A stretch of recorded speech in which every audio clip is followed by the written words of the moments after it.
uma exigência. Qual? Jeremias 29:13 ganhou um outro sentido para mim aquele dia. Eu tenho certeza que a maioria de vocês lembra de cor. Buscar-me-eis e me achareis quando me buscardes de todo o vosso coração. Eu e você existimos para buscar a Deus. Ele quer ser achado de nós. Ele não está longe. Mas essa busca só vai funcionar quando eu e você colocarmos todo o nosso coração. Eu quero te convidar, por favor, a abrir a sua Bíblia no livro de Filipenses, carta de Paulo aos Filipenses, no capítulo 3. Nós vamos ler os versículos 7 e 8. Depois da leitura eu vou pedir para você deixar aberta a sua Bíblia um pouquinho nesse texto.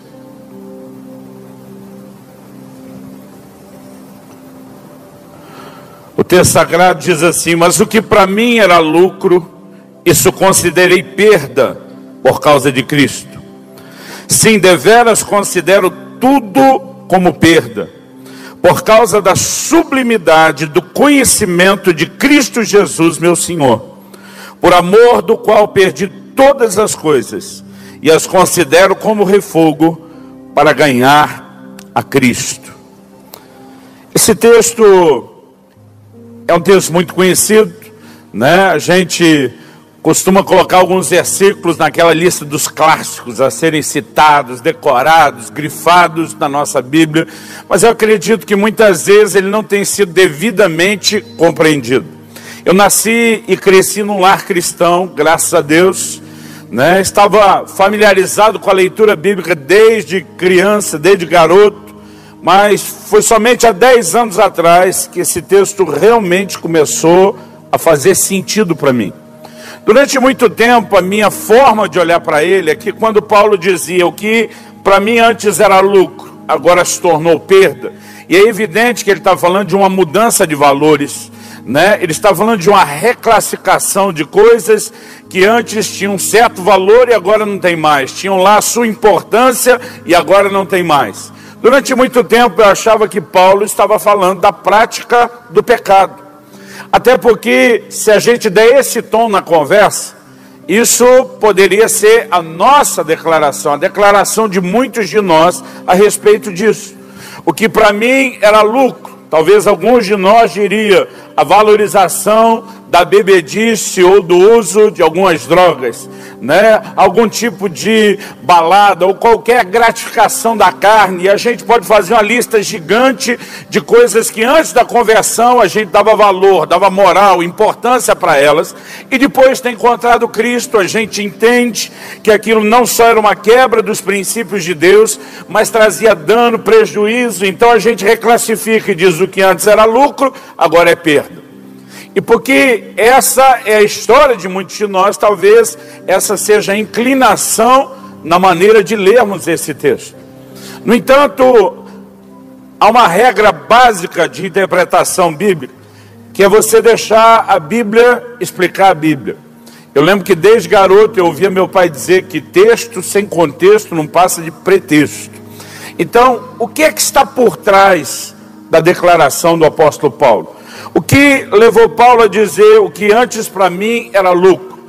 Eu queria que você voltasse os 3 versículos anteriores aos 2 que nós lemos. A gente leu 7 e 8. Eu gostaria que a gente lesse os versículos 4, 5 e 6. Neles Paulo diz: bem que eu poderia confiar também na carne. Se qualquer outro pensa que pode confiar na carne, eu ainda mais. Circuncidado ao 8º dia, da linhagem de Israel, da tribo de Benjamim, hebreu de hebreus, quanto à lei fariseu, quanto ao zelo perseguidor da igreja, quanto à justiça que há na lei, irrepreensível. Quando você olha essas declarações, Paulo em momento nenhum estava falando de pecado. Pelo contrário, ele estava falando de performance religiosa. Ele fala de confiar na carne. Ele fala de alguém que poderia olhar para trás, se orgulhar do seu histórico. Então, não era de pecado que ele estava falando, era de performance religiosa. Quando ele diz circuncidado ao 8º dia, talvez a versão evangélica contemporânea dos nossos dias, para usar esse tipo de linguagem, fosse, nascido no lar cristão, apresentado na igreja desde garotinho. Quando ele usa o termo hebreu de Hebreus, ele está dizendo, gente, eu não sou o primeiro. Eu venho de uma linhagem de pessoas que estão servindo a Deus. Basicamente ele está dizendo, eu só fui circuncidado ao 8º dia porque meu pai também servia ao Senhor, e antes dele, o pai dele, antes dele, o pai dele. Basicamente é quase como se ele estivesse dizendo, eu tenho história. Toda a minha família, toda a minha ascendência tem uma história em Deus. Um dia desse encontrei um pastor que ele me disse já ser a sexta linhagem, a sexta geração na linhagem dele de pastores na família. Eu fiquei fazendo as contas, falei, quando é que esse negócio começou? Porque a história do cristianismo no Brasil, ela não é tão longa, ou no início não era assim tão forte. E quando ele foi dizendo quem era quem, e que ele já era a sexta geração de pastores, eu não aguentei, eu meio de queixo caído, falei para ele, isso é que é pedigree, meu irmão. Falei, rapaz, isso é pedigree puro. Agora, eu acredito que Paulo estava falando algo parecido. Quando ele menciona o ter sido fariseu, ele estava, na verdade, dizendo que o farisaísmo era talvez a seita mais severa dentro do judaísmo. O que alguns de nós hoje, talvez usando um tipo de linguagem da nossa sociedade, diríamos, esses eram os beatos, os carolas, os devotos. Então ele está dizendo que ele não apenas levou a sério o judaísmo, mas ele pertencia ao grupo, a seita mais severa dentro do judaísmo. Quando ele fala sobre perseguir a igreja, ele diz que fez por zelo. Paulo está dizendo, até onde eu errei, foi na boa intenção. Escrevendo aos Romanos, ele fala de um zelo sem entendimento, tanto da parte dele como dos judeus que rejeitaram o Messias. Mas ainda que tenha sido zelo sem entendimento, ele está dizendo, foi por zelo. E o ponto final é quando ele diz, quanto à justiça que há na lei, irrepreensível. Paulo está dizendo, pega aquelas centenas e centenas e centenas de preceitos da lei, e você não vai apontar o dedo para mim e dizer onde foi que eu quebrei um princípio sequer. Em outras palavras, Paulo está dizendo, na perspectiva religiosa, eu era o cara. Eu tinha tudo para bater no peito, para me orgulhar. Mas o que para mim era lucro, performance religiosa, isso eu considerei perda. Por que, Paulo? Por que houve uma reclassificação desse valor de importância da performance religiosa? E diz, por causa da sublimidade, do conhecimento de Cristo Jesus, meu Senhor. Ele está falando de uma descoberta, de uma revelação da pessoa de Jesus, que se mostrou tão fascinante, tão extraordinário, tão admirável, tão impactante, que ele diz, diante da sublimidade desse conhecimento. Aliás, uma outra declaração que ele faz no versículo é, por amor do qual. Ele está dizendo, eu me deixei ser tão cativado, tão apaixonado por ele, que a descoberta, a fascinação produzida pela revelação dessa pessoa, fez com que aquilo que antes eu valorizasse, já não fosse mais valorizado. Deus começou a abrir meus olhos para entender melhor esse texto e essa declaração 10 anos atrás. E para compartilhar essa mensagem, eu preciso voltar 10 anos atrás. Eu me lembro que foi numa terça-feira à noite, em meados de fevereiro de 2008, que essa revelação veio ao meu coração. Mas para contar essa história, eu preciso voltar no dia 31 de dezembro de 2007. Eu tinha acabado de almoçar. Eu lembro que eu empurrei o prato, já praticamente vazio para o lado. Olhei para Kelly, minha esposa, e falei para ela, nos próximos 21 dias, eu não vou comer absolutamente nada. Eu vou passar 3 semanas a fio jejuando na água. E quando falei isso, Kelly arregalou o olho um pouquinho além do normal. Eu nunca tinha feito nenhum jejum prolongado, assim, maior do que 2 semanas. E ela me perguntou, Deus está te pedindo isso? Eu falei, não. Eu vou fazer porque eu quero. Deus não está me pedindo nada. Mas eu quero mais de Deus. Eu quero ir além. Eu quero romper. Eu quero experimentar mais. E eu falei para ela, eu decido fazer 2008. E a gente estava no último dia, nas últimas horas do último dia de 2007. Falei, eu decido fazer 2008 ano da busca. Eu quero fazer para Deus coisas que eu nunca fiz. E como eu nunca fiz jejum desse, eu vou fazer. Mas não vai ser só o jejum. Eu vou me dedicar à oração. Eu vou me dedicar à palavra. Eu lembro que eu falei para Kelly, eu quero ler a Bíblia como talvez eu nunca fiz na minha vida. E naquele ano, só naquele ano, não fiz antes nem depois, eu cheguei a ler a Bíblia 2 vezes num mês. Eu estava decidido a fazer para Deus coisas que eu nunca tinha feito antes, porque eu queria o Senhor. E eu comecei bem um ano. Encerrei os 21 dias de jejum, estava realmente nessa dedicação à leitura bíblica, à oração. Agora, como eu não tinha o dia livre, é óbvio que isso estava exigindo um pouco de mim. Porque depois do dia todo envolvido nas atividades ministeriais, às vezes eu só conseguia me dedicar com mais tempo, além daquele período devocional, eu só conseguia me dedicar com mais tempo à leitura bíblica à noite. A Bíblia tem 1189 capítulos. Aí você multiplica isso pela quantidade de vezes que eu queria ler a Bíblia aquele ano. Eram muitos milhares de capítulos. Então eu fiz uma conta. Eu dividi pelos 365 e eu tinha uma cota mínima para pagar todo dia. Mas eu estava firme. Às vezes eu ia dormir 2h30, 3 da manhã, porque não podia deixar acumular cotas, senão ia ficando cada vez mais difícil de pagar.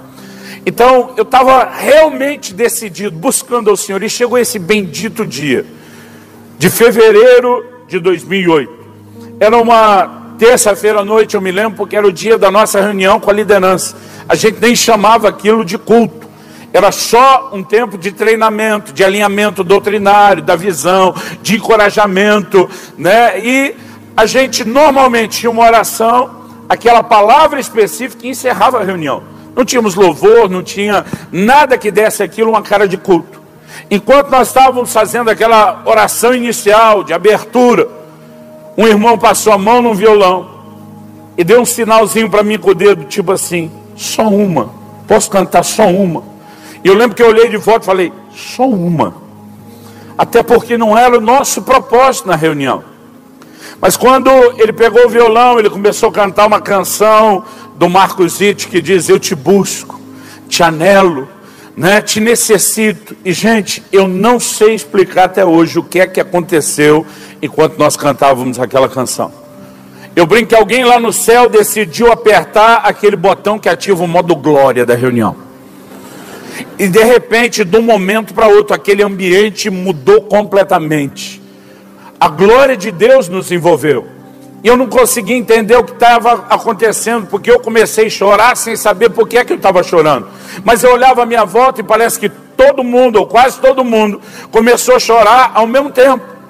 E era uma choradeira sem igual. As pessoas começaram a se ajoelhar, se prostrar, deitar com a cara no chão, sentar pelos cantos, e choro. Eu chorava convulsivamente. E eu lembro que em algum momento, sem entender aquilo, eu comecei a perceber no meu espírito que na verdade Deus estava tentando nos levar a um lugar de arrependimento. Eu comecei a entender que aquele choro, não só meu, mas de todos nós, era o Espírito Santo tentando nos levar a esse lugar de arrependimento. Mas de repente eu comecei a perceber no meu espírito que tipo de arrependimento, ou arrependimento pelo que Deus queria trabalhar em nós. E começou a vir no meu espírito um sentimento de que Deus queria que nós nos arrependêssemos por não estar buscando a Ele como deveríamos. E foi nesse momento que minha crise começou. Eu queria estar aqui te contando que eu falei para Deus, o Senhor está certo, nós estamos errados, é verdade. Mas não foi bem o que aconteceu. A verdade é que dentro de mim bateu um sentimento de indignação. Eu tinha acabado de sair do maior jejum da minha vida. Eu estava lendo a Bíblia que nem um condenado. Eu estava orando todo dia. E é lógico que esse tipo de coisa você não verbaliza para Deus. Eu sou parte de uma geração que aprendeu a ter respeito com Deus. Então você não verbaliza. Mas a verdade é que para Deus você não precisa falar. O salmista diz, a palavra ainda não me chegou à boca e tu já sabes. Pensa numa relação transparente com Deus, é a nossa. Você pensou, Ele ouviu. Você sentiu, Ele ouviu. Você ainda vai pensar, Ele já ouviu. Você ainda vai sentir, Ele já ouviu.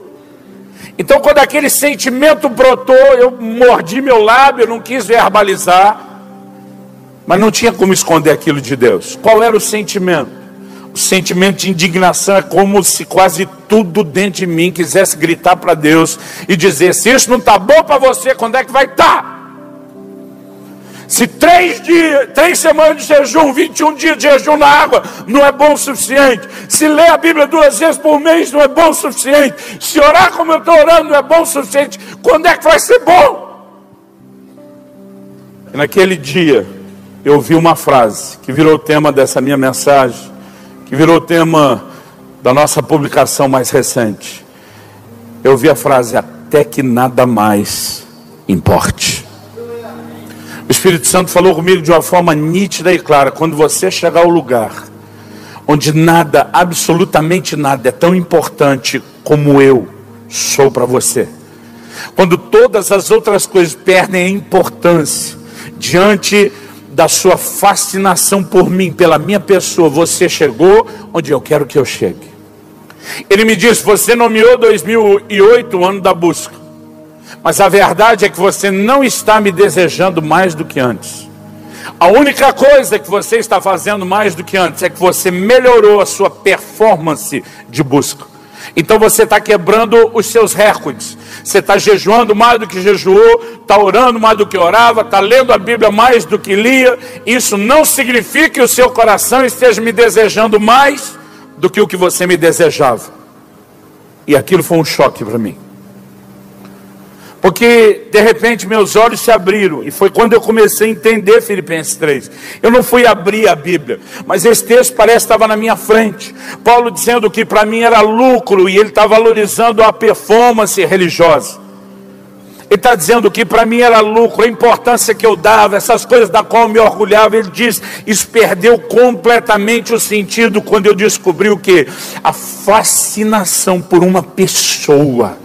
Não é mera e simplesmente melhorar a performance religiosa, é entender a revelação de quem Ele é, do quão atraente, do quão fascinante, do quão cativante pode ser a pessoa de Jesus, do quão desejável Ele pode vir a ser nos nossos corações.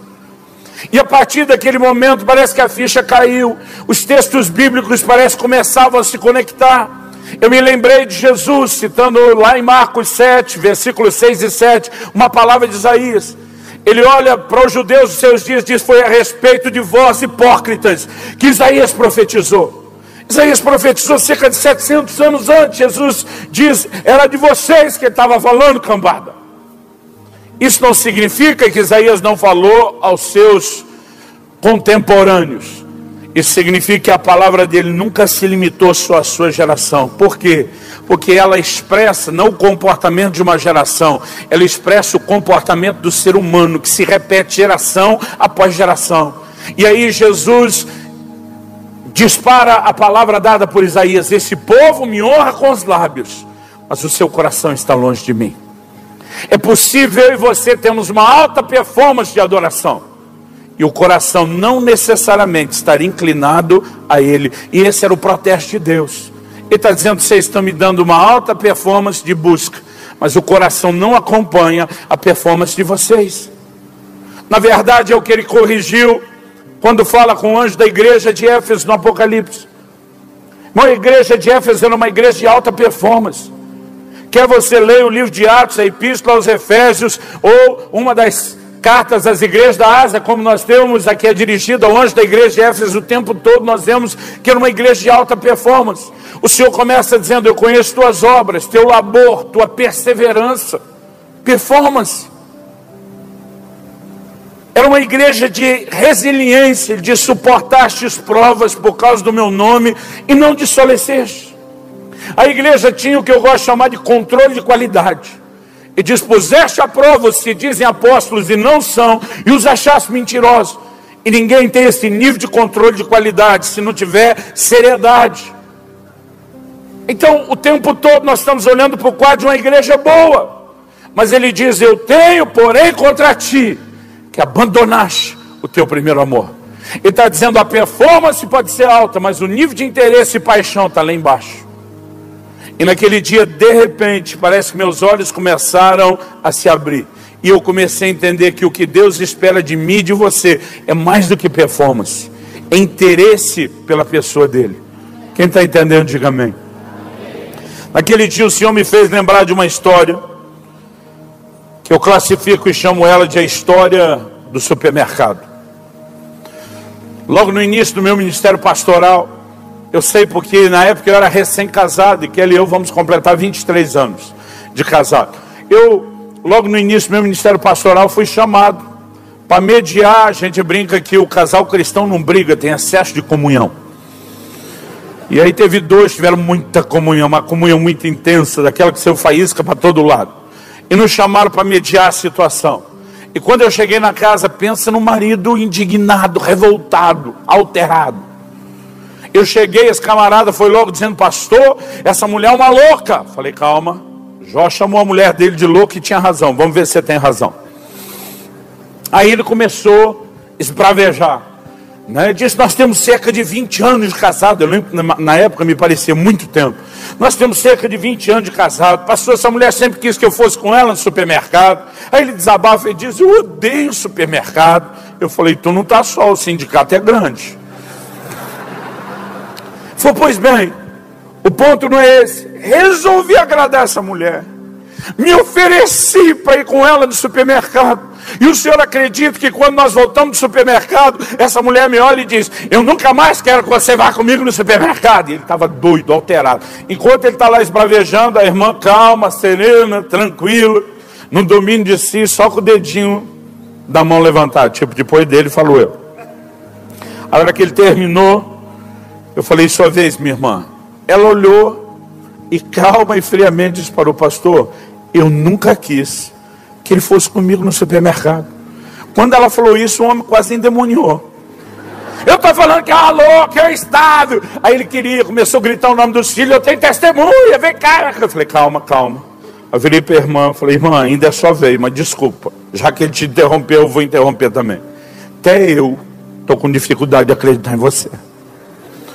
Eu falei: você pode até não ser daquelas esposas que, além de querer que o marido vá no supermercado, ainda quer discutir a relação em público enquanto empurra o carrinho, porque tem dessas. Falei: mas você dizer que em quase 20 anos você nunca quis que ele fosse no supermercado, eu estou com dificuldade de acreditar em você. Então, antes de nós continuar isso, eu vou te dar duas chances. Você escolhe uma delas. Ou você reformula o que você está dizendo, ou você se explica. Aí diz: eu vou me explicar. Ela olhou para mim e falou: pastor, eu nunca quis que ele fosse comigo no supermercado. O que eu queria é que ele quisesse ir. E o que ela falou foi tão profundo que ainda levei uns minutos para entender. Eu falei: pera, me ajuda. Ela falou: pastor, eu não queria que ele fosse, eu queria que ele quisesse ir. Eu falei: me ajuda, irmã. Ela disse: eu te ajudo. Para ir do jeito que ele foi, pastor, eu não quero que ele vá mais. Com a cara emburrada, olhando o relógio, demonstrando o tempo todo que estava desgostoso com aquilo, que não queria estar lá. Parece que ele estava se auto-infligindo um castigo, uma punição, para estar do meu lado do supermercado. Falei: pastor, esse homem está bravo comigo, mas eu amo ele. Se ele não consegue fazer isso com alegria, que não vá nunca mais. Então o que eu queria não é que ele fosse, eu queria que ele quisesse ir. Se ele não consegue querer ir, não vá. Eu olhei para o marido e falei: velho, ela tem razão. Falei: é duro para nós admitir isso, mas ela tem razão. Aí esse dia, 10 anos atrás, que eu estou lá orando, chorando, o Espírito Santo fala comigo: você lembra da história do supermercado? Falei: lembro, essa vai ser difícil esquecer. E o Espírito Santo falou no meu coração: pois é, o que eu queria não é que vocês me buscassem, é que vocês quisessem me buscar. Ele diz: porque o que você está fazendo é algo parecido com daquele marido.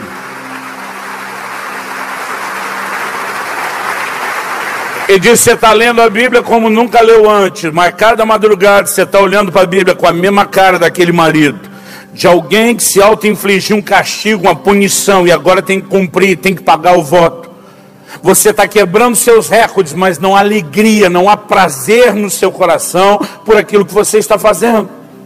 E de repente eu comecei a perceber, querido, como na boa intenção eu e você podemos entrar num lugar de não estar fazendo a coisa certa do jeito certo. Por que você acha que Deus te deu livre-arbítrio? Dia desse encontrei um irmão que estava num momento de crise teológica, E eu cheguei perto dele e falei: pastor, onde é que Deus estava com a cabeça quando deu o livre-arbítrio para o homem? Eu falei: rapaz, mais respeito com Deus, não fale desse jeito. Ele falou: não, pastor, eu não entendo. Como que Deus nos deu o direito de rejeitá-lo? Eu falei: ele nunca te deu o direito de rejeitá-lo. Ele te deu o direito de escolhê-lo, correndo o risco de que você o rejeitasse. Deus não programou eu e você para que o buscássemos feito autômatos. O que Ele esperava é que eu e você pudéssemos desejá-lo. Quem está entendendo, diga amém. Aliás, vamos voltar um pouco no cenário bíblico e entender o propósito da existência do homem. Vá comigo para Atos capítulo 17, por favor. Atos capítulo 17. O apóstolo Paulo está pregando na cidade de Atenas, que não era apenas a capital da Grécia, era a capital, ou o palco da filosofia do mundo dos seus dias. Nos dias de Paulo, o Império Romano já dominava o mundo. Mas antes de Roma, quem dominou o mundo foi a Grécia de Alexandre o Grande. E Alexandre não demonstrou no seu império só uma força militar e econômica poderosa. Ele tinha uma visão, que era a helenização, a cultura grega sendo espalhada por todo o mundo. E eles espalharam não só a língua. Nos dias de Paulo, Roma dominava o mundo, mas o Novo Testamento foi escrito em grego, porque ainda era a língua global. E o pensamento grego se espalhou pelo mundo. Aliás, até hoje não se estuda filosofia sem se remeter aos antigos mestres da Grécia. E Paulo está lá nesse cenário, onde talvez mais se tenha questionado no mundo: quem sou, de onde vim, para onde vou. E é para essa turma, pregando para eles, que Paulo apresenta, faz a analogia do Deus desconhecido e começa a falar do Criador. Versículos 26 e 27 de Atos 17. Ele diz que esse Deus desconhecido, de um só, uma clara referência a Adão, de um só fez toda a raça humana para habitar sobre toda a face da terra, havendo fixado os tempos previamente estabelecidos e os limites da sua habitação. Por que Deus de um fez toda uma raça que incluiu em você? Porque Deus colocou o ser humano para habitar na terra, fixou os seus limites, estabeleceu os tempos. O que é que Ele tinha em mente? Talvez esse texto, mais do que nenhum outro, reflita o propósito da criação. O versículo 27 começa com a indicação: para quê? O texto diz: para buscarem a Deus. Então eu e você existimos para quê? Para buscar a Deus. Você pode repetir isso comigo? Diga: eu existo para buscar a Deus. Irmão, esse é o propósito da criação. Naquele dia, 10 anos atrás, eu enxerguei esse texto com a clareza que nunca antes, nem estudando todos os detalhes teológicos, quando a gente tenta formatar o propósito da criação. Eu nunca tinha visto isso com tanta clareza. Mas Deus nos criou para que nós o buscássemos. O texto ainda diz: se porventura, tateando, o possam achar, se bem que Ele não está longe de cada um de vós. O que é essa ideia do porventura tateando? Alguém começa a tatear quando está desprovido de visão. Tem alguma limitação, ou no seu próprio corpo, no físico, ou, por exemplo, está no escuro. Eu sou parte de uma geração que, quando acabava a luz, a gente tinha que sair tateando as gavetas, tentar achar onde é que estava a vela e o fósforo. Alguns anos depois ainda tinha a lanterna e a pilha para procurar. A nova geração não tem isso. Hoje em dia dá um blackout, eles enfiam a mão no bolso, puxam o celular, liga a lanterna, está tudo resolvido. A nossa não, a gente saía: onde é que está essa miséria dessa vela, para que a gente segure a onda até conseguir, sobreviver até que a luz volte. Agora, quando a Bíblia fala de Deus esperando que o homem tateando procurasse, a Bíblia está dizendo que o próprio Deus estava olhando para o homem, dizendo: eu entendo que você vai estar desprovido de visão, em cegueira espiritual, mas eu quero que você use todos os seus recursos, ainda que limitados, para que você me procure, para que você vá palpando, tateando, até que consiga me encontrar. E muitos de vocês estão aqui batendo em muitas portas antes de encontrar o Senhor Jesus. Tentaram de muitas formas e maneiras, na sua visão, na sua falta de visão espiritual, na limitação onde Deus está. Só que a Bíblia diz: Ele não está longe. Ainda que Ele saiba da nossa limitação, Ele quer ser encontrado. Como Ele disse através do profeta: eu serei achado de vós. Deus não criou o homem para buscá-lo, para que essa busca desse em nada. Ele não está longe. Em outras palavras, Ele está dizendo: eu quero facilitar para vocês. E eu não consigo falar desse texto sem lembrar de quando meus filhos eram pequenininhos, uns toquinhos de gente. Porque uma das brincadeiras que eu fazia com eles quando eram pequenos era justamente essa: eles tinham que me achar. Mas como nós começamos uma brincadeira com eles muito novinhos, é lógico que não dava para exagerar. Então às vezes eu ia, ajoelhava na frente do sofá, cobria só a cabeça com a almofada, deixava o corpo todo à vista. Aí vinha, primeiro foi Israel, depois Alice, eles têm 3 anos de diferença. Vinha lá um deles, levantava a almofada e dizia: achei. Eu tinha vontade de dizer: quem não acharia? Com esse corpo todo para fora. Mas é lógico que eu fazia uma festa com eles. Eu estava dizendo: eu entendo que para esse nível de esperteza eu tenho que facilitar. Depois, quando já não colava mais o negócio da almofada, eu comecei a ir para trás da cortina. Minha barriga era muito maior naquela época. Um camarada magro já não se esconderia atrás da cortina, você imagina eu. E às vezes eu deixava sapato para fora, empurrava a cabeça. Eu queria que eles me achassem. Eu lembro de um dia que eu fiquei entre a cortina e o forro da frente, que era quase transparente. Aí estavam os dois, Israel e Alice, um olhava para o outro e dizia: ele está ali. Eu tinha vontade de dizer: qualquer um iria me ver. Mas eu dizia: que bom que vocês me encontraram, porque a ideia da brincadeira é que eles me achassem. A Bíblia está dizendo que esse Deus não está longe. Ele sempre quis que a minha e a sua busca funcionasse. Agora a questão não é quanta habilidade eu e você temos, não é se a gente tem toda a visão, é se a gente está disposto, ainda que limitado, a sair apalpando, a correr atrás. Mas naquele dia, 10 anos atrás, o Senhor disse: eu criei vocês para que me busquem. Eu estou perto, eu não estou longe, eu quero ser achado. Mas Ele me disse: você tem que entender que essa busca só dará resultado se ela cumprir uma satisfação, uma exigência. Qual? Jeremias 29:13 ganhou um outro sentido para mim aquele dia. Eu tenho certeza que a maioria de vocês lembra de cor. Buscar-me-eis e me achareis quando me buscardes de todo o vosso coração. Eu e você existimos para buscar a Deus. Ele quer ser achado de nós.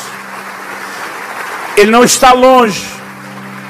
Mas essa busca só vai funcionar quando eu e você colocarmos todo o nosso coração.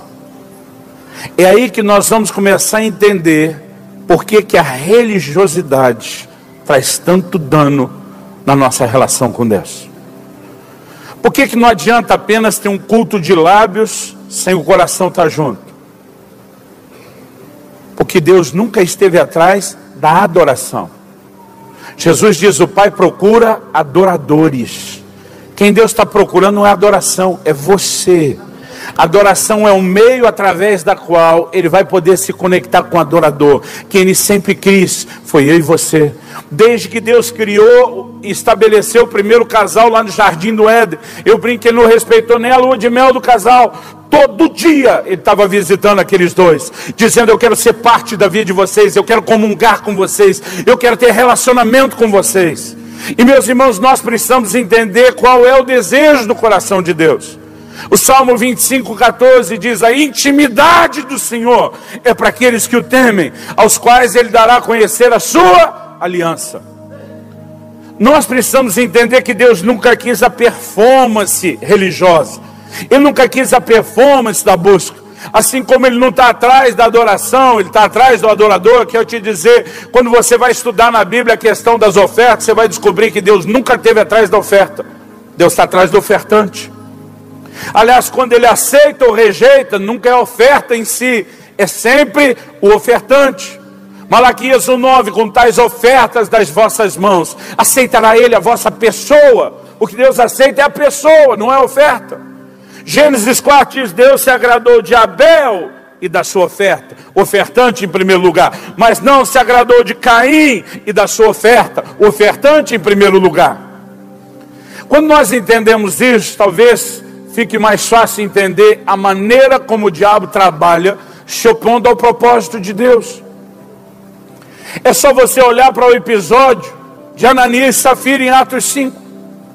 O apóstolo Pedro, pelo Espírito, está diante de Ananias e começa a confrontá-lo e diz: porque encheu Satanás o seu coração para que você mentisse ao Espírito Santo.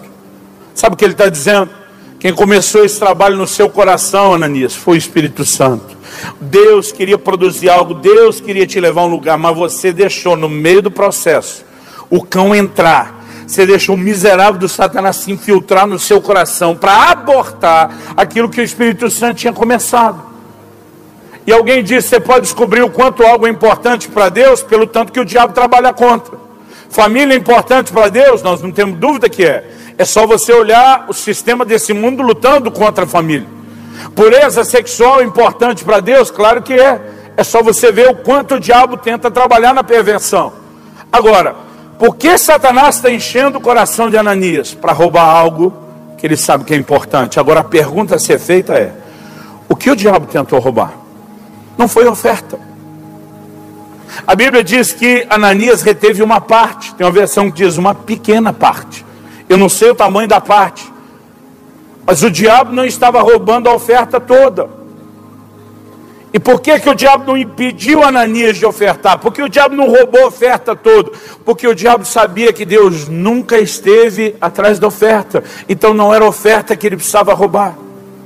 No momento que ele indispõe o coração de Ananias para entrar no lugar de não obedecer a Deus, de fazer as coisas só por fachada, de fazer as coisas só por aparência, ele está roubando a essência do coração que Deus queria em cada um de nós. A disposição de entrega, a disposição de honra, aquela atitude, quem diz o Senhor vem primeiro, está acima de tudo, nada fala mais alto na minha vida do que você. Quando o diabo mexeu nesse detalhe, ele roubou o que Deus queria. E nós precisamos entender que muitas vezes, mesmo que não seja só no assunto da oferta, nós estamos jogando esse mesmo jogo maligno, de entrar no lugar de performance religiosa e negligenciar o que Deus mais espera, que é um coração que se doe e se entregue totalmente a Ele. Eu não vim aqui te apontar o dedo, eu não vim aqui jogar pedra em você, eu não vim falar mal da sua forma de viver o cristianismo. Eu estou compartilhando a correção que Deus vem repetindo há 10 anos da minha vida, na esperança de que a carapuça lhe sirva e que isso possa te ajudar como tem me ajudado. Sabe, alguns de nós às vezes não lidamos bem com confronto e correção. Eu vejo alguns crentes que eles têm uma atitude muito negativa quando são confrontados, porque às vezes o sentimento que a gente tem é de desânimo. Qual foi minha reação há 10 anos atrás? Se isso não está bom para você, quando é que vai estar? A gente vai para aquele extremo. É quase como quem diz, então também não adianta fazer nada.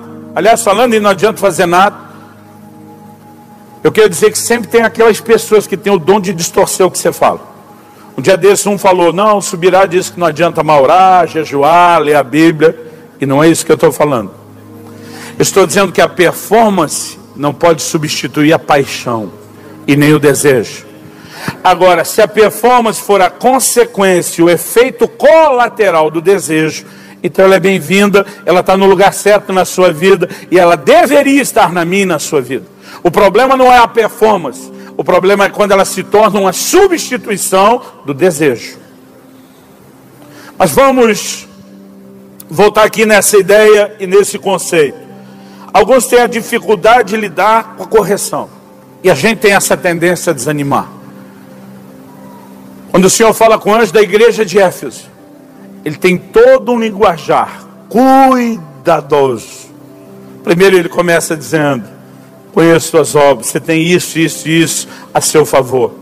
Depois de chamar atenção, ele ainda diz de novo, mas ainda tem a seu favor isso.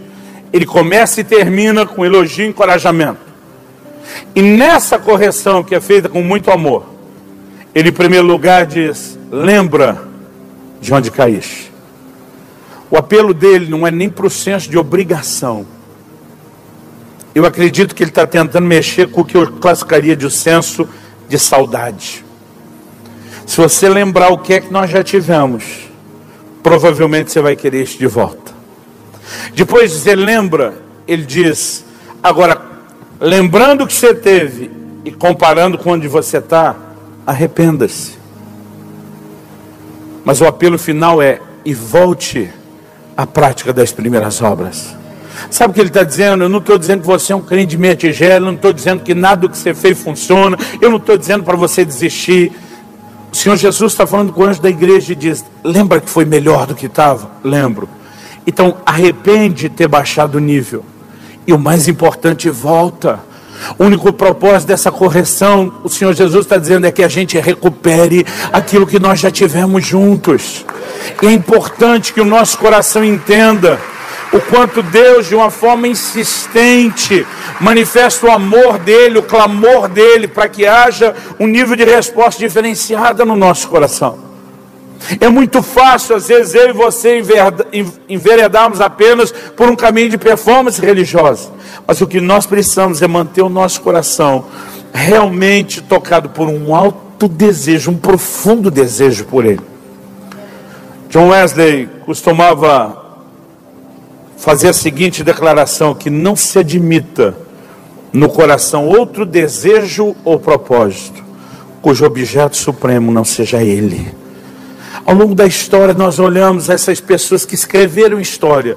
Eles tinham uma marca em comum: paixão pelo Senhor, um desejo intenso por Ele. A gente se deixou ser cativada, fascinada pela revelação de quem era Jesus. Foram pessoas de alta performance, mas nenhuma delas usou a performance para substituir a paixão. A performance na vida delas era consequência dessa paixão. Agora, se isso é o que Deus espera de mim e de você, e o diabo tende a trabalhar contra isso, a gente precisa acordar para algo perigoso. Naquele dia, 10 anos atrás, o Espírito Santo falou comigo: durante muito tempo você tem olhado para o pecado como um inimigo muito sério, e você tem tido muito zelo a respeito desse inimigo, e você tem tido o cuidado que deveria. Mas o Espírito Santo falou ao meu coração: você não está errado quando olha para o pecado como inimigo, mas você está errado quando acha que só o pecado é seu inimigo. E diz: há um outro inimigo que vem de uma forma mais sutil e sorrateira, sem cara de inimigo, mas que é aliado do pecado e vai tentar te arrastar para lá aos poucos. E naquele dia Deus começou a falar comigo a respeito das distrações. A maioria de nós não perde essa capacidade de nos doar totalmente ao Senhor, de chegar ao lugar onde nada mais importa, porque a gente acordou uma manhã pensando: o que é que eu vou fazer para bagunçar meu relacionamento com Deus? O que é que eu vou fazer para sabotar a paixão? Não é assim que funciona. Naquele dia o Senhor falou comigo a respeito das distrações, que elas começam a entrar de forma sorrateira, elas começam a ganhar um lugar de importância na nossa vida, e mesmo que não sejam mais importantes, às vezes elas chegam a ser quase tão importantes quanto ele é. E elas começam a tirar o nosso foco e nos distrair. Então eu estou falando de uma ação maligna, de um plano maligno. Eu quero te mostrar isso pela Bíblia. Em Êxodo, no capítulo 5, de 7 a 9, quando Moisés vai a Faraó com a mensagem: deixa meu povo ir para que me adore, nós temos aqui um paralelo. A libertação de Israel no Velho Testamento é a maior figura de redenção que você vai encontrar nas páginas do Velho Testamento. Eles estavam debaixo da tirania de Faraó, oprimidos e debaixo de escravidão. Qual era a minha e a sua situação? Não era diferente. Colossenses 1,13 diz que Deus nos arrancou do império das trevas. Nós também estávamos oprimidos debaixo de um tirano que nos escravizava. Quando foi que a nação de Israel saiu da escravidão? Na noite em que o cordeiro da Páscoa foi morto, seu sangue derramado e colocado nos umbrais das portas. Paulo escreve aos Coríntios e chama Jesus de o nosso cordeiro pascal. Ele está dizendo: a morte e o sacrifício de Cristo está para nós, como o cordeiro da Páscoa estava para eles. Assim como eles saíram da escravidão na noite da celebração da primeira Páscoa, eu e você, pelo sangue de Jesus, também podemos alcançar a nossa liberdade. Assim como aqui foi necessário não só um sacrifício, o sangue ser derramado, mas eles pegaram do sangue, colocaram nos umbrais das portas, porque isso é uma mensagem de apropriação pela fé. Ele estava dizendo: nós reconhecemos a provisão do sacrifício, mas aqui nós estamos dizendo que nós nos apropriamos disso pela fé. Eu e você também precisamos fazer o mesmo com o sacrifício de Cristo. Quando eles saem do Egito e vão para o Monte Sinai, a primeira declaração de Deus sobre eles, em Êxodo 19, 5 e 6, é qual? É a mesma que o apóstolo Pedro faz sobre nós, a igreja. E diz: vós sois a nação santa, a geração eleita, o sacerdócio real, o povo de propriedade exclusiva de Deus. O paralelo está todo aí. Mas olha que interessante, Moisés chega e diz para Faraó: deixa meu povo ir para que me adore. Qual o propósito da redenção? É a conexão de intimidade que virá através da adoração depois. Deus não queria libertar esse povo só para que eles deixassem de sofrer com a escravidão. Deus não queria tirá-los do Egito só para dar um lugar de bênçãos em Canaã. E eu quero te dizer, quando a gente prega o evangelho, que parece só estar tirando a gente da condenação, ou só nos conduzindo a um lugar de bênçãos terrenas, nós estamos barateando e diminuindo o evangelho. Ele é isso, mas ele é muito mais do que isso. No Novo Testamento, Zacarias, cheio do Espírito Santo, o pai de João Batista, ele diz lá em Lucas 1, acho que entre os 74 e 75 versículos, ele diz: para que libertos das mãos dos nossos inimigos, o adorássemos em santidade e justiça todos os nossos dias. O propósito da redenção no Novo Testamento continua sendo o mesmo desse paralelo. Não é a adoração que Deus quer, mas a conexão de intimidade que viria através dela. Então, com isso em mente, vamos pensar no paralelo. A hora que Moisés fala para Faraó: deixa meu povo ir para que me adore. Qual é a resposta do Faraó? Esse povo deve estar muito ocioso para estar pensando em adoração. Vamos encher eles de serviço, para que eles não tenham tempo de pensar em adoração.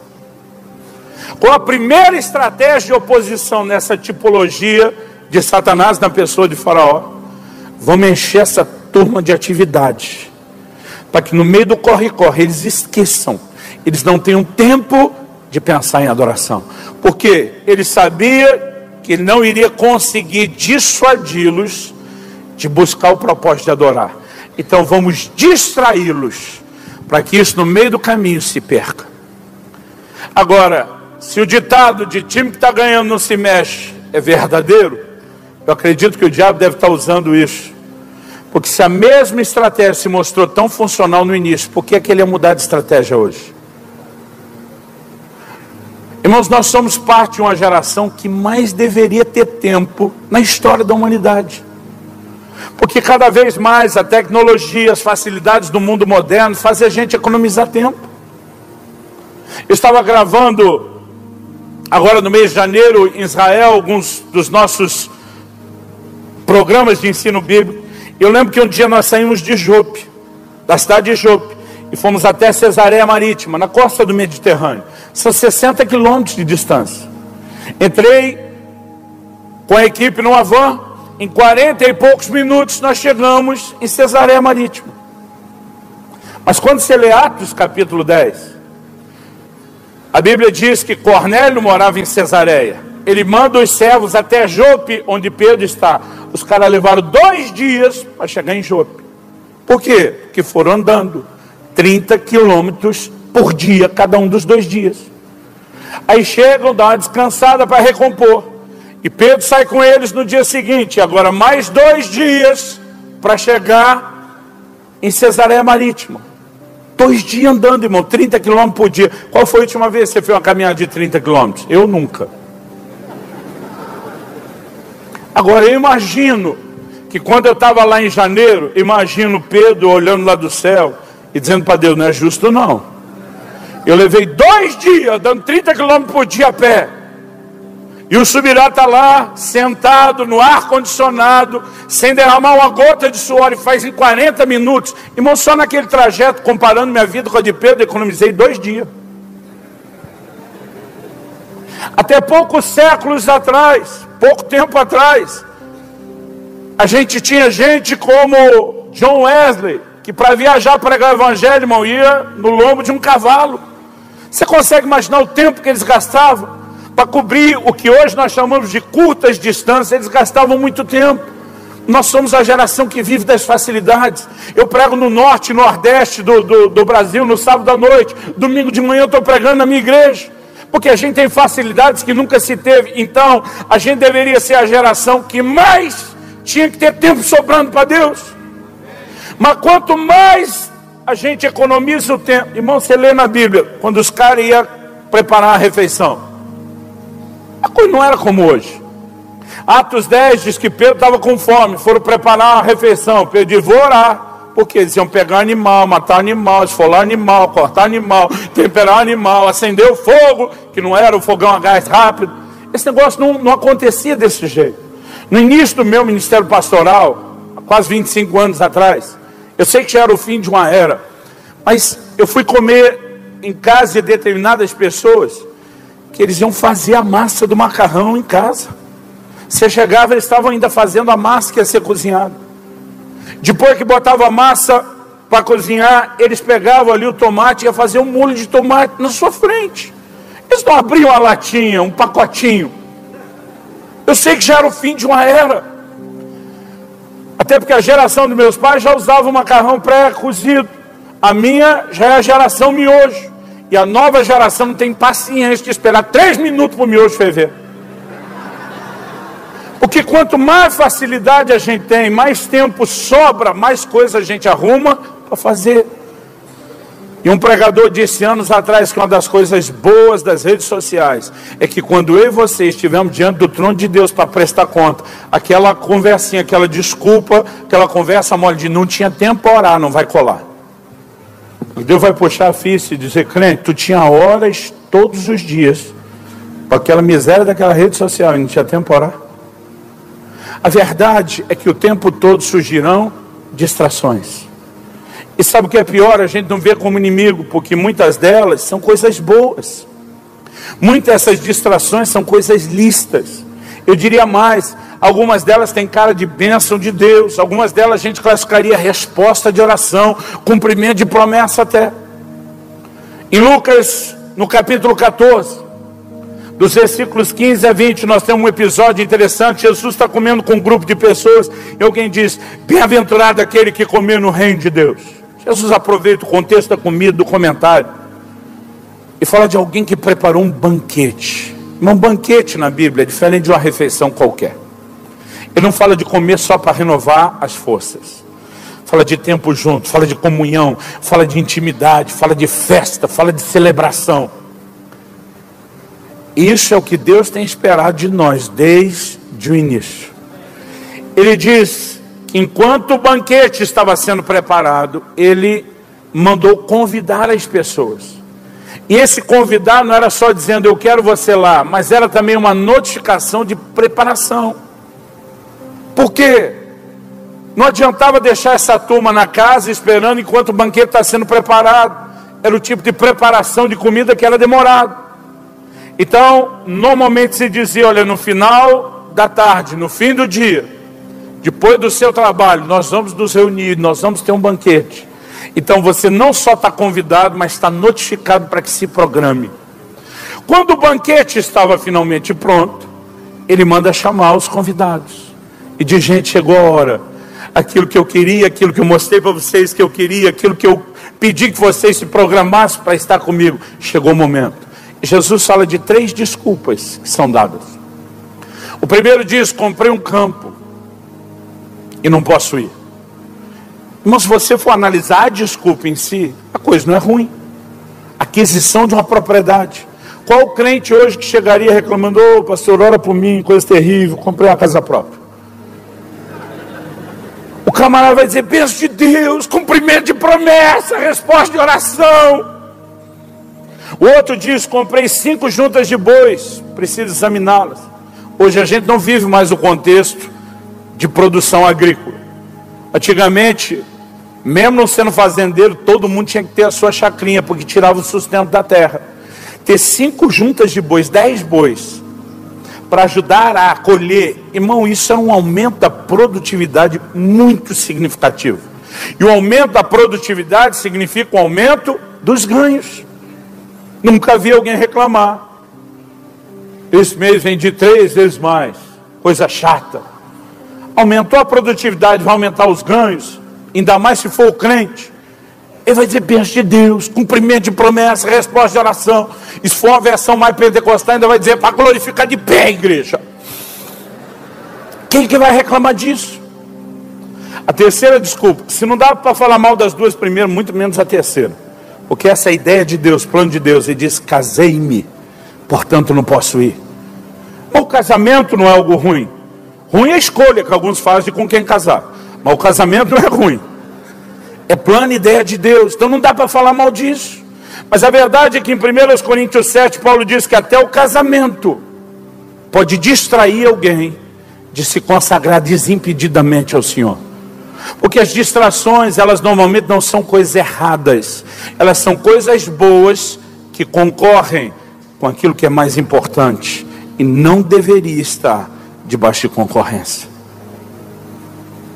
Naquele dia o Senhor começou a chamar minha atenção. Além da história do supermercado, eu lembro que Ele falou comigo: você lembra da história do videogame do seu filho? Eu disse: eu lembro, que ele estava fresquinho na época. Israel, quando tinha entre 8 e 9 anos, eu lembro quando isso ainda era novidade, cheguei em casa um dia com o PlayStation 2. Gente, pensa no menino feliz. Dizer que ele fez festa foi pouco. O que eu posso dizer é que deu um surto de alegria nele. Porque ele correu, ele gritou, ele pulou, ele se jogava no chão, ele me abraçava, ele me beijava. Eu ainda lembro dele me falando: você é o melhor pai do mundo. E eu vendo aquela festa, gente, eu me achei o pai. Falei: caraca, acertei mesmo nesse presente para valer. Mas, irmão, bastou alguns dias para eu começar a ficar com ciúme do videogame. Porque eu perdi meu filho pro videogame. Eu tenho passado, em média, 3 dias por semana fora de casa, ministrando. E cada vez que eu chegava, eu sempre morei perto do aeroporto em Curitiba. A maior parte dos anos eu morei perto.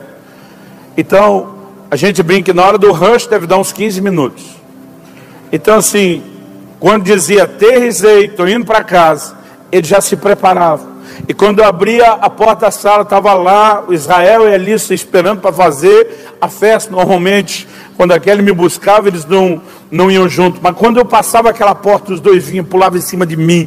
A gente rolava, brincava, fazia a maior festa. Mas desde o bendito videogame, para não falar o que eu penso dele. Quando eu abria aquela porta, estava só a Alissa lá. O Israel não estava mais. Aí fazia festa, eu e ela. Quando terminava: Israel, cadê você? Ele dizia: já vai, só vou passar de fase. Então teve uma fase que eu não podia ouvir a frase passar de fase. Eu lembro de um irmão um dia falando: pastor, sinto que no ministério assim eu estou passar de fase. Falei: arruma outra declaração para isso. Aquilo que era a expressão do meu desejo de agradar o filho que eu amo, se tornou a concorrência do que eu queria ter dele, que era o tempo e a atenção. E o Senhor me perguntou: você lembra disso? Eu falei: lembro. O Espírito Santo disse: pois é, vocês fazem a mesma coisa comigo o tempo todo. Coisas que vocês desejaram, oraram, creram, esperaram, e que eu dei para abençoar vocês, muitas vezes estão roubando vocês de mim. Aquele dia Deus me falou algo interessante. Eu não vou mexer nesse assunto agora, só vou fazer uma menção. Deus falou para mim: muitos de vocês estão se embriagando com as minhas bênçãos. E eu lembrei de Gênesis 9, 20 e 21. A Bíblia diz que Noé plantou uma vinha e colheu seu fruto. Quando você só lê isso, plantou a vinha, colheu o fruto, não parece ter tanta informação aí, porque nós estamos fora do contexto cultural deles. Todos os povos antigos do Oriente, quando chegava a hora da colheita, eles tinham uma festa de adoração a alguma divindade. Quem não conhecia o Deus vivo e verdadeiro, os povos pagãos faziam isso aos falsos deuses. Era um senso comum. Quando Deus estabeleceu a festa de Pentecostes, que era a festa da colheita, eles não tinha nenhum elemento estranho para eles. A diferença é que agora eles celebrariam a bênção do Deus vivo e verdadeiro. Então, quando a Bíblia diz Noé plantou uma vinha e colheu o fruto, está implícito que a hora da colheita era hora de festa, era hora de gratidão. Enquanto festejava a bênção da colheita, ele se embriagou com o fruto da própria bênção de Deus. A minha pergunta a você é: será que eu e você muitas vezes também não estamos nos embriagando com algumas bênçãos de Deus, a ponto de desconectar um pouco dele? Eu repito o que eu falei antes: eu não vim aqui tentar deixar a coisa difícil ou pesada, mas eu espero ser um instrumento de alerta para você. Stanley Jones foi um missionário metodista que passou quase 50 anos como missionário na Índia. Quando a gente fala de Índia, irmão, pensa num contexto de perseguição ao Evangelho. Mas ele fez uma afirmação surpreendente. Stanley Jones disse: o maior inimigo do cristianismo não é o anticristianismo, é o subcristianismo. Sabe, muitas vezes eu fico me perguntando qual é a maneira que nós estamos nos permitindo viver o Evangelho. O Evangelho começa a ficar cada vez mais aguado, distante do que realmente é. C.S. Lewis, o grande escritor, disse: o cristianismo, se é falso, não tem nenhuma importância. Se é verdadeiro, tem infinita importância. Ele arremata dizendo que ele não pode ser de moderada importância. E muitas vezes nós estamos fazendo de Jesus alguém relativamente importante. O que aconteceu com aquela geração de gente como Paulo, que dizia: em nada tenho a minha vida como valiosa, contanto que eu complete a carreira, o ministério que recebi de Jesus, nosso Senhor. Irmão, essa geração que revolucionou o mundo, eles não tinham só unção, eles tinham uma paixão tão profunda por Jesus, que eles diziam: nada, absolutamente nada, é mais importante do que Ele. Nada é mais importante do que a pessoa dele. Nada é mais importante do que o sorriso de satisfação dele. Nada pode concorrer com o lugar dele. Eu entendo que Deus, de fato, quer fazer algo extraordinário na terra e nas nossas vidas. Mas algo que eu e você precisamos entender é que Jesus não chamou amar a Deus de todo o coração, alma, entendimento e força de o primeiro mandamento à toa. Esse é o maior mandamento. Não existe nada que se compare em importância com não só amar a Deus. O maior mandamento não é só amar a Deus, é amá-lo de todo o coração, alma, entendimento e força, é amá-lo com tudo que é em nós. Mas não adianta eu e você apenas tentarmos obedecer o mandamento por mero senso de obrigação. Por exemplo, eu como marido, tenho na Bíblia uma ordem. Cada marido aqui, e os solteiros estão orando para ser futuro marido também, cada um de nós tem uma ordem que Deus deu. É um imperativo bíblico: maridos, amai vossas mulheres. Deus não está dizendo na Bíblia: se você acordar um dia de bom humor e puder dar uma força aí, e se dedicar um pouquinho, não é uma opção. É um imperativo, é uma ordem. E o não cumprimento da ordem é desobediência, é pecado, ponto final. Amor não tem a ver com um sentimento espontâneo, é uma decisão. Então eu tenho essa ordem que Deus me deu. Mas Kelly e eu vamos completar 23 anos de casado. Eu fico pensando, se cada manhã que eu acordo do lado dela, eu olhasse para ela e dissesse: eu amo você, e quando ela começasse a esboçar um sorriso, eu disparasse: fazer o que, né? Deus mandou? Então, temos que cumprir. Estamos aqui para cumprir a obrigação. A gente não estaria 22 anos casado, ou se tivesse, a coisa não estaria boa. Mas pastor, não é sua obrigação, é. Mas ela não quer que eu faça obrigação, que eu cumpra obrigação só com o senso de obrigação. A alegria do coração dela está onde eu consigo entender mais do que uma obrigação, que amá-la é um prazer.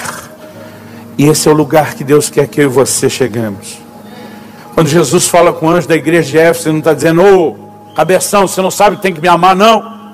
Como é que perdeu o primeiro amor? A conversa não é esse nível de cobrança. Como eu disse antes, parece que ele apela para um senso de saudade. E toda vez que eu falo desse senso de saudade, tem uma história que eu não consigo evitar que venha à minha mente. Eu gastei muito tempo na minha adolescência trancado no meu quarto orando. Eu lembro que nessa fase meus irmãos saíam para trabalhar bem cedo, mas eu trabalhava num banco, eu entrava meio-dia, saindo 6, 7 da noite, ia direto para o trabalho. E eu tinha minhas manhãs livres. E eu protegi minhas manhãs para estar com Deus. Se tivesse trabalho de escola, eu fazia de madrugada, mas toda manhã, pelo menos das 7 às 11, eu ficava trancado naquele quarto orando. Toda manhã, era sagrado. Eu dizia para minha mãe: não adianta nem é só bater na porta, falar comigo, não atendo ninguém, não atendo telefone, não falo com ninguém. Eu lembro, foi muito tempo gasto naquele quarto. Eu lembro que eu já tinha mudado para o Paraná, já tinha casado, né? Israel já tinha nascido nessa época, era ainda bebê, e nós voltamos para Campinas, onde era a casa dos meus pais. Estava fazendo uma visita para eles, e logo quando chegamos de manhã, eu desci todo aquele monte de mala, coisa de criança, a gente anda com aquele monte de tralha, coloquei tudo lá no quarto. A gente tinha terminado de almoçar, e a Kelly me pediu para pegar alguma coisa lá, eu acho que era uma fralda. Eu levantei e fui lá naquele mesmo quarto que eu já tinha entrado antes. Eu lembro que quando eu abri a porta do quarto, estava assim, a porta ainda entreaberta, o movimento, segurando a maçaneta. O lugar onde eu coloquei os olhos era no cantinho do quarto, onde eu gastava horas de joelho todos os dias. E a hora que eu bati os olhos naquele canto, não tinha acontecido a hora que eu entrei antes, mas nessa hora disparou um gatilho na minha memória. E foi como se um filme começasse. E parece que eu me via dia após dia, ajoelhado naquele canto orando. Eu ainda estou segurando a porta. E o filme está passando. Eu olho para o chão do quarto. Tinha um tapete. Eu sou de uma época onde nossos pais, nossas mães, na verdade, faziam os tapetes de crochê com barbante. Quem é que lembra disso? Tinha um desses no centro do quarto. E agora meus olhos descem um pouquinho para o centro do quarto. Eu vejo aquele tapete. E eu lembro de quanto tempo eu gastava deitado, prostrado nele, regando ele com lágrimas. Quando eu cansava de ficar de joelhos ou prostrado naquele chão duro, às vezes eu ia para a cama. E agora eu olho para o lado, vejo a cama. E às vezes eu deitava ali para erguer as mãos enquanto orava, adorava o Senhor. Aquilo tudo está passando na minha mente. Eu ainda estou segurando a porta. E a hora que eu percebo, as lágrimas estão correndo grossas e quentes.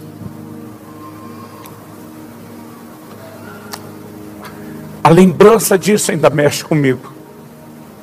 Naquele momento eu não ouvi uma voz de Deus, um protesto do céu, dizendo: ei, por que é que você não ora mais como orou antes? Mas de lembrar aquelas coisas, sabe o que bateu dentro de mim? Um aperto. Eu senti saudade dele. Eu ficava olhando, pensando aquilo, dizendo: meu Deus, como é que eu pude diminuir esse tempo de comunhão e intensidade com ele? Ele não estava me cobrando, mas quando eu consegui lembrar quão bom era aquilo, me bateu um desespero de querer aquilo de volta. E nessa hora, arrepender de ter comprometido não é difícil. Mas o mais importante é que a gente lembre ele dizendo: volta à prática das primeiras obras. Algumas semanas atrás, 10 anos depois do que Deus começou a falar comigo, a gente lançou esse livro, Até que Nada Mais Importe. Como viver longe de um mundo de performances religiosas e mais próximo do que Deus espera de você. Alguém me perguntou esses dias, depois de me ouvir pregar, falou: pastor, então o livro é sobre paixão por Jesus? Falei: não, é muito mais do que isso. É sobre primazia, é sobre senhorio, é sobre o lugar dele. Sabe, eu acredito que isso é uma verdade tão central e essencial, que se ela for devidamente ajustada na minha e na sua vida, ela começa a desencadear um alinhamento em todas as outras áreas. Eu gostaria que você realmente se questionasse nessa manhã: qual tem sido o nível de interesse e paixão do seu coração pela pessoa do Senhor Jesus?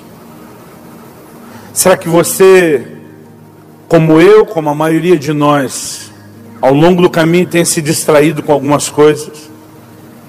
Será que você, às vezes mesmo na intenção de buscá-la até mais do que já fez, não pode ter caído nessa armadilha da performance?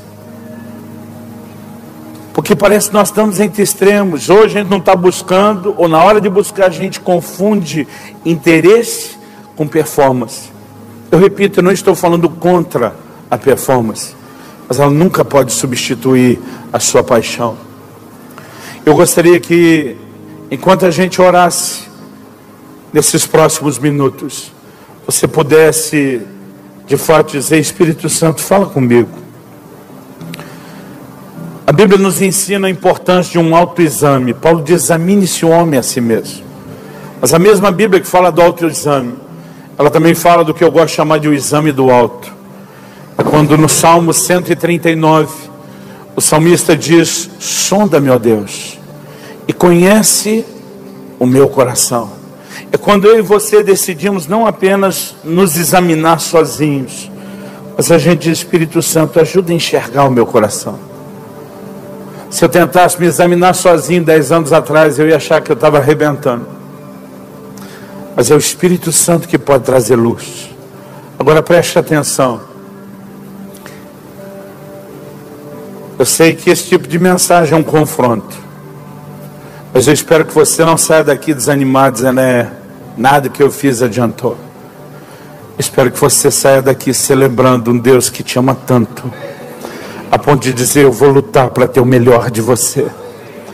Porque se eu tiver o melhor de você, você também terá o melhor de mim. E eu espero que de alguma forma esses próximos minutos possam significar um início, não só de um concerto, mas de uma decisão que vai te levar para os lugares profundos em Deus. Fale com Deus do seu jeito, da sua maneira, com as suas palavras. Talvez você precise se arrepender de algo específico. Talvez você apenas precise rever e redirecionar o seu comportamento. Eu não sei. Eu não posso te dizer aonde você está. Mas a minha oração é que nessa manhã você possa ouvir mais do que um discurso, mais do que uma palestra, que você se deixe ser despertado pela ação do Espírito Santo de Deus. Senhor Jesus, muito obrigado por esse amor insistente. Muito obrigado, porque mesmo quando estamos distraídos, às vezes por coisas boas e lícitas, mesmo quando caímos na armadilha da performance, ou mesmo quando nos deixamos vencer pelo desinteresse, o Senhor nos ama o suficiente para continuar lutando por esse relacionamento, e para que ele não seja só de aparência.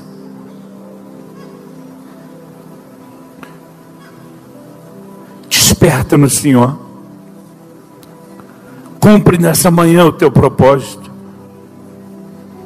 Cumpre nessa manhã o teu propósito. Que a tua palavra cumpra o propósito para o qual ela tem sido liberada. Que haja aquela aplicação personalizada que só o teu Espírito pode fazer. E que aquilo que o Senhor começou aqui não termine quando saímos pela porta fora. Que nenhum de nós te trate como a torneira a ser fechada ou o interruptor de uma lâmpada a ser desligado. Mas que aquilo que o Senhor começou continue. Nós oramos em nome de Jesus. Em nome de Jesus.